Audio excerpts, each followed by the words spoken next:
feeds play a pivotal role in determining the success and profitability of fish farming. Now, fish farmers are asking the federal government to subsidize fish feed amid the ravaging coronavirus pandemic in order to boost fish production. On the show this week, we'll still be looking at the food crisis vis-a-vis fish farming, cost of feed, and the profitability or the rise of the business. Welcome to Inside Business on Galaxy Television. I am Justin Akadonyi.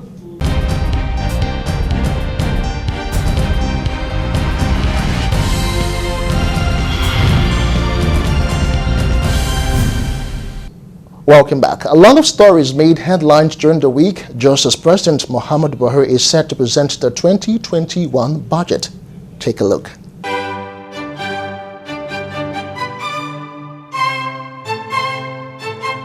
Senate President Ahmed Lawan says President Muhammadu Buhari will present the 2021 budget to the National Assembly next week.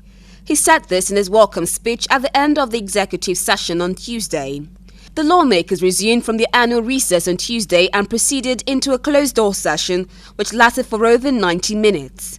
Addressing his colleagues, Lawan commended the engagement of the Joint Committee on Finance and National Planning with the Federal Ministry of Finance, Budget and National Planning on the 2020 to 2022 medium-term expenditure and fiscal strategy paper during the recess. He said the Senate will provide a one-month window for budget defense by ministries, departments and agencies. The federal government had proposed 12.66 trillion naira as aggregate expenditure for the 2021 fiscal year. The proposal was contained in the 2021 to 2023 MTEF/FSP forwarded to the Senate by the President in July.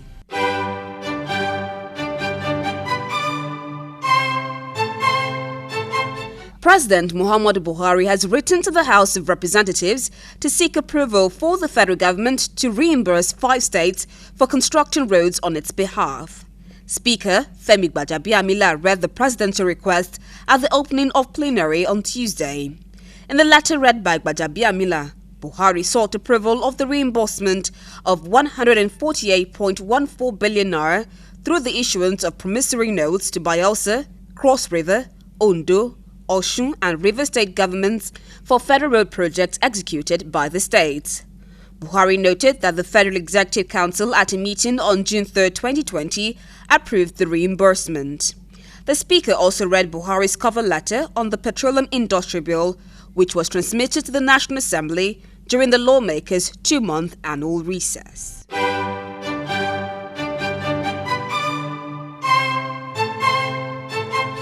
14th President of the Chartered Institute of Taxation of Nigeria, Dame Gladys Olajumoke Simplice, has challenged taxpayers to brace up for adequate payment of taxes in the post-coronavirus era.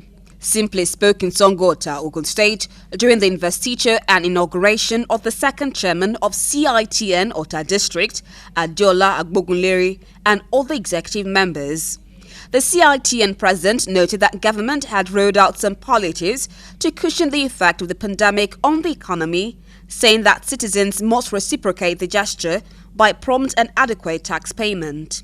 The tax expert said the pandemic dealt huge blow on the nation's economy due to lack of strong education, healthcare system, and weak small and medium-scale enterprises. On the spot, the new chairman, Adeola Agbogunleri, promised to strengthen the synergy between the CITN and the state government on how to address the issue of multiplicity of taxes. What lessons have we learned from this COVID? The lessons we have learned is to build institutions. 1, education.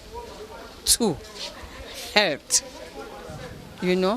And 3, our small, micro and small enterprises, to build them up so that when such institutions stand, the storm will not take them away.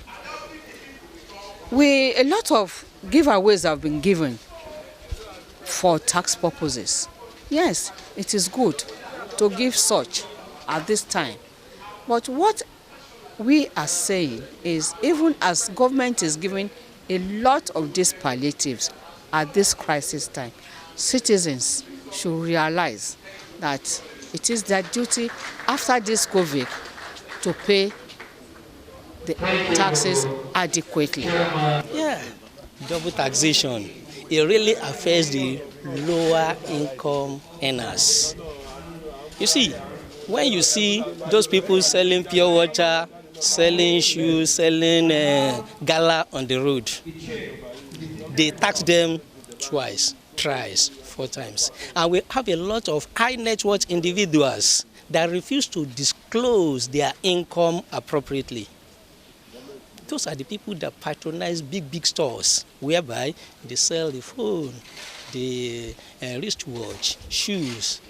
A phone that somebody can buy for 20,000-30,000, you see that they will not go to where they're selling it at 20,000-30,000. They will go to where they're selling it at 800,000, 900,000. You see the wristwatch of 10,000-15,000, they will go to that market. And government's supposed to focus attention on those people. Speaking on the KAMA Act 2020, the tax experts noted that the law is part of government's ease of doing business policy. They, however, challenged churches to look inward towards creating centers for learning, amongst others. KAMA is also part of the government's ease of doing business. Like KAMA has said, if you are a small business, you don't need auditors, because auditors, if you take your companies to auditors, they will take money. But you need auditor to give you a fair view of your operations. So KAMA cannot say you don't need auditor. You need auditor. You need small and micro enterprises. They need bookkeepers. They need accountants. Because otherwise, if they don't, they will be spending their capital with their revenue. They won't even know that they are making losses or profit. So that is it. But for churches that are making all these noises, I believe that even for churches should look inward. Churches should look inward. What is the KAMA saying? If you have so much money and you are not even utilizing it, what is the money doing there? Yes, tax holiday. They have been calling for tax holiday, and I think Federal Revenue Service, they are trying a lot by giving them grace of when to file their returns. They are not enforcing them to come and file it. For example, now, the state government, Ogun State Internal Revenue Service, Lagos State Internal Revenue Service, they are not asking anybody to go out and ask anybody to come and pay. Those people that are going to pay, they are going to pay willingly. So it's part of the holiday. It's part of the time frame to enable them to come back to normal. Because everybody knows that during that last 6 months, it has not been easy. But we thank God, life is coming out lively.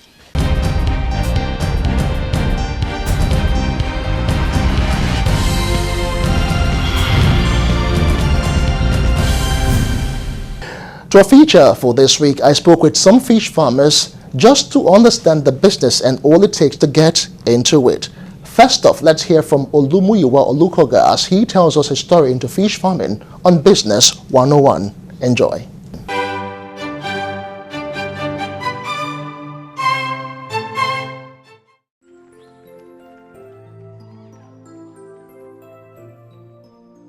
Well, my name is Olukoga Muyiwa. I'm the CEO of Mubim Agro Enterprise. I'm a fish farmer. I've been in this business for about 15 years ago now. So formerly I work with USC Foods while things are not going on as planned. So I decided to look for something better, at least that I can do, that can assist me and my family with, that will be better than working with the factory settings. Fortunately, somebody introduced me to fish farming then, which I already have interest in, but I don't know much about it, which I need to go more and find some information, get more information. Then I started my own. I started then about with less than 1,000 capacity, formerly in my home. So with time goes on, so I later discovered this thing is very interesting. Then I try to expand more on it. So I increased the capacity to about 2,000 pieces then. which I later on moved to about 5,000 capacity. So, but what I see in this business, it is very, very challenging when you don't have the courage to move on. But because people normally look at the financial aspect of it, that there is money, but it has its own challenges as well. But when you can face the challenges with prayer and hard working, it's something I think it's very, very worth somebody is investing in. So now, if you can see around now, I've grown this business from the less than 1,000 capacity to almost about 35,000 capacity now, to the glory of God, which I am still planning to even expand more. As you can see what they are doing there, we are trying to expand our business as well. Although we have our challenges during this COVID period, I lose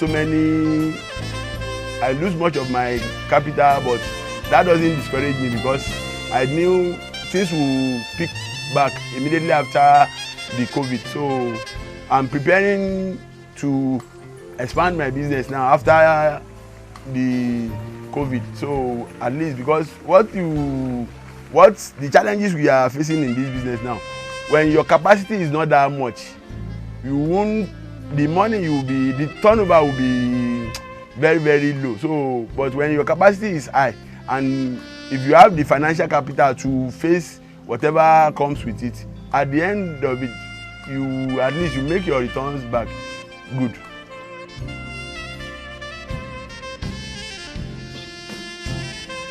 In your own case? Fine. Now, like I've told you, when I started, the most challenges, first you need a landed property, a space to start. After that, you need capital. So what I advise people is, don't think of starting big, you start small. So that's what discourages people. They don't want to start small. Like I've told you earlier, I started with less than 1,000 capacity, and gradually with year, I started increasing the capacity gradually. So what I advise the new people that are trying to come into this business is, let them have the courage, because let them put the money aside, because if you put money first, you will be discouraged. But when you have the passion first and the determination to push further, so gradually you face your challenges. Try and look for somebody, a good mentor that can encourage you, because most of some of our farmers, they don't want to give information that can assist the incoming listening. They like to discourage them, which is bad, because I face that too as well. When I'm growing, they will try to mislead you so that you will be discouraged and you move out of it, which is very, very bad. But what I do now, I have some of my students that I mentor. So if you have a good mentor in this business, when the person is very plain and sincere with you, I think with time you get it right, and you'll be promoting this thing gradually.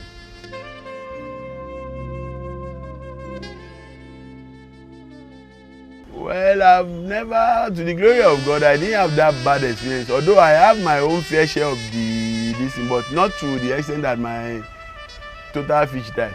At times, some of them, you have some challenges. Maybe the water management, there might not be light. We might have generator not at a good condition then, so we might lose some of this thing.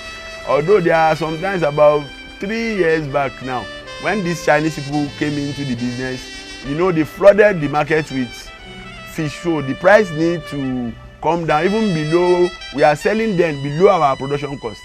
So then I lose about 1.52 million within, let's say, about this 6-7 months period, because you can't sell.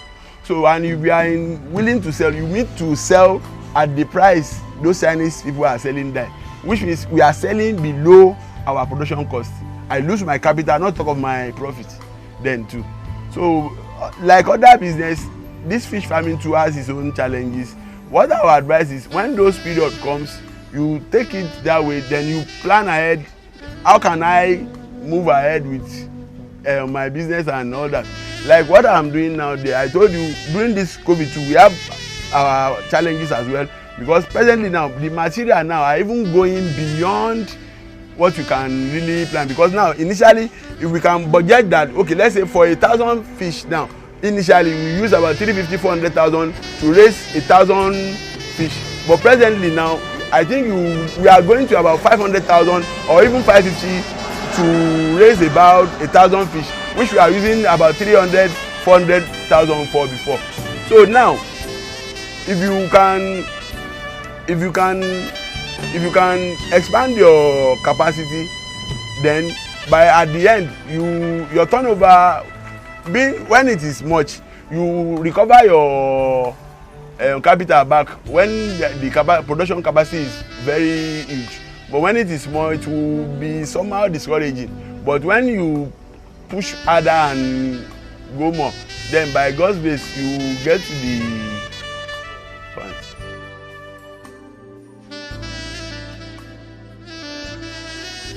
And again, my name is Muyiwa Olukoga. I'm the CEO of Moonbeam Agro Enterprise.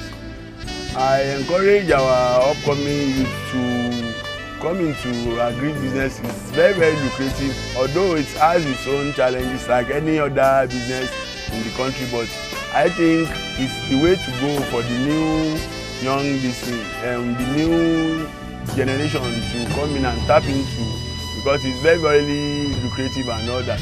Because I've been in this for over 15 years now. So I advise people that that want to make legitimate money to come into the business, because it's better than doing all these wrong businesses like others are doing. So it is very, very encouraging, and I advise the young ones to come in and tap into it.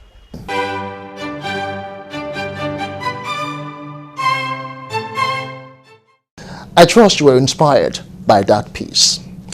Also, Temitope Odetola shares some concerns on the fish farming business in the wake of the COVID-19 pandemic. Take a look.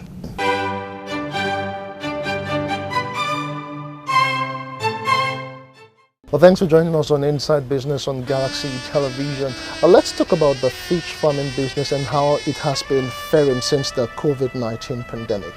Yeah, thank you, Sir Justin. I think in our sector, the fishery setting,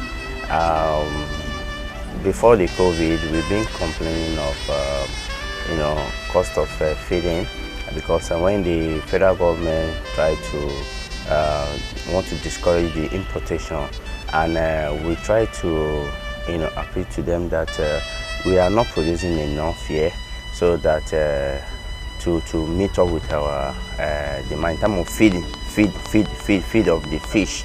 But with the COVID struck into the industry, and the industry has been like challenges. During the lockdown, we have a lot of fish, mature fish that we're supposed to say that we've raised in the past, but nobody expects the COVID that will come. But the COVID that's come, it has been like a lost, serious loss to the fishery setting, because majority of the farmers that have already reared their fish, that the fish has getting to the maturity, we find it difficult to sell, because the hotel were locked, the eatery were locked, and all the people that export and also use this fish in the supermarket, everything was shut down. So because of that, it was a challenge for us, and it was a serious loss for we, the fish farmer.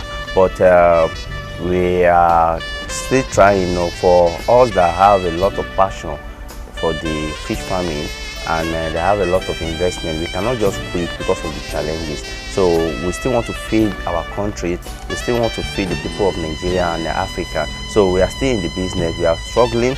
So we have been calling on the government, from the state, local government and the federal government, to come in and support us. There's been a general price increment in cost of food items, specifically feeds for poultry and other farming in Nigeria. How has this increase affected your type of business in Nigeria? Okay, thank you.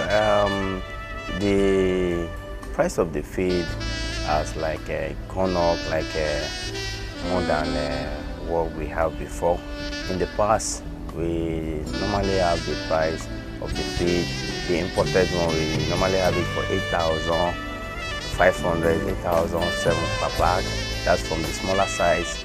And the made in Nigerian product, we do have this one for 7,000 to 6,000. But now, because of the COVID and the scarcity of maize in Nigeria, and the price of the feed has gone up and it has been like skyrocketing, you know, it's seriously discouraging. So far, the price of fish has been going up. Yes. Has it affected what it's being sold in the open market, and you know, so what is the present situation right now? Well, the present situation now,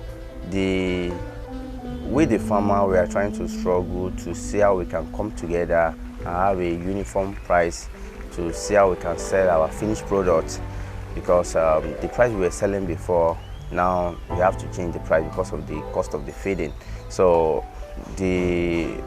we are trying to communicate with one another, so we are trying to increase the price of the fish so that I hope the people of Nigeria and other people that patronize us will understand and reason with us. It's not deliberate, it's what we are going through. It is the challenge, and it's the challenge of the COVID that brought the price of the fish, you know, to go up. For anyone who wants to get into, you know, fish farming, would you say it is the best of times to invest in this particular kind of business? Yes, it is the best time because you know, food is very, very important things in a woman life, and if one don't have food for a day, you know, many things will happen. And fish is a source of protein in so many other food items that we use. I think the demand keep on coming, so the challenge will also keep on coming too. So if I have somebody outside watching that want to invest in a fish farming business, I think the person should not be panic. They should not be discouraged because of the price of the feed, and that will be coming and to be going. So we can manage the two together and see how we can feed our nation. So to, you know, cover it all, I will advise people that have interest in investing in the fish farming business. I think it is the right time because number one, we are not producing enough. We are not meeting up to our target, what the Nigerian people are demanding. Also, we also have people that also demand in the diaspora. So if you are looking for a business to invest, I think the fish farming business is the right business. But what people need to do is to see how they can get the right information, the right education. If they cannot go to the school of fishery, they can consult the fishery experts, people that have been to the school, people that have been in the field in the past, you know, that have enough experience that can put them through, that can guide them. So what people have as an issue is they don't consult the right people. So once they consult the right people, the fish farming is a very lucrative business, and is a business that has demand every day. So I would advise people watching, they have the money, they have the capacity, they should please invest in the fish farming business in Nigeria. In what ways do you think the federal government or the government generally can actually help to ensure that the small business owners grow in Nigeria, specifically those who want to get into fish farming, poultry, and other sorts of agricultural business in Nigeria? Oh, wow. Thank you for the question. I think the government has a lot of role to play in the industry. Talk about the agriculture in general, because food is very, very essential.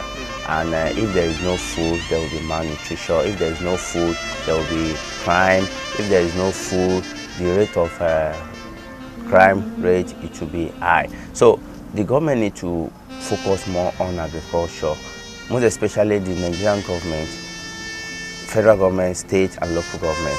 They should place and be serious with agriculture program, and they should pump enough money with monitoring so that it's not enough when the government pump money, budget money for agriculture. The money has to be monitored to be sure that the money is being used judiciously. So we don't have enough feed mill in Nigeria. We don't have enough tractor because most of the things that we use, the materials we use for the feed to reduce the importation is maize and other materials that we are using for the feed. So if the government can subsidize the different tractor that is going to be usable for the farmer in Nigeria, is going to help. And also the policy, I will advise the federal government, because the federal government has a lot of role to play in this. They decide most of the policy and the law from Abuja. I will advise them before they come with any policy, they should try, I'm appealing to them, they should consult the farmer, the right farmer, the genuine farmer, so that we will tell them our challenges. We have the youth farmer, we have the adult farmer, we have women farmer, we have every part of people that are different people that are into the industry. It should not be only the people in the ministry. The people in the ministry, they only do the paperwork. Why we are the one in the field? We are, we know where the shoe is pinching us. So if the government can consult us, we will be able to advise them that, okay, this is where we are having the challenges, this is where we want the government to come in, And in the area of exportation too, the majority of the, most especially European countries, they reject our product. So we need to also, need to sit together with the government of Nigeria and also meet with the people, the government of the people of Europe, EU and that, so that we have a lot of common understanding on how to export our product. Nigerian farmers are trying. We are trying to produce the best and to meet up with the international standard and to feed our country, also feed the people, other people in other African continents. So I believe with the level of the youth coming into agriculture, the level of the women coming into agriculture, we can deliver, we can feed, we can be the food sufficient nation in the whole African continent and the world. So I want the government should please, we need more support, not just the paperwork. They should consult the right people so that they will know where the shoe is pinching us.